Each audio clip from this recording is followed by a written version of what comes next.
been following and even had a discussion with the peers. He even gave me somebody who was responsible, but without, even with following with that, because my ICT app has been operational, but the problem is the internet. Even with that, it is not been able to actionize. So I thought maybe he needs to present a list of all the constituencies with the ICT hubs and indicate to us what actionable program he has. Because if he just comes to respond in generality, I think it is not going to assist us, because we've been following him and the peers just talks and is not doing anything. Even the people he gives us, we call them, they promise to do something, but they are not doing anything. And I think it is very frustrating actually.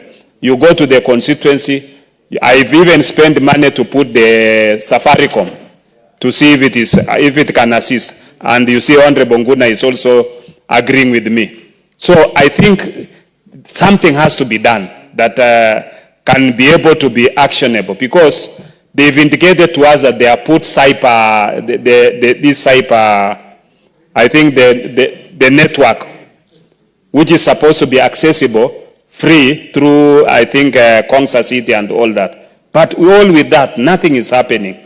And I think, I don't know whether the PS and now the new CS have an idea on how the frustrations Kenyans are going through, especially the youths. Because when the president goes to a place and he says we put ICT hub, it is now, people can now be able to access. But on the ground, people know that these things are not working.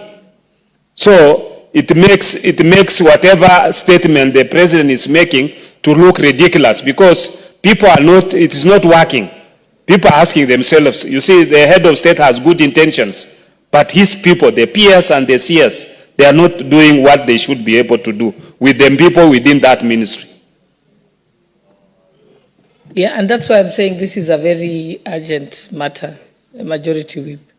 And I think you take the sentiments of Honorable Pukose, and that must be in the letter.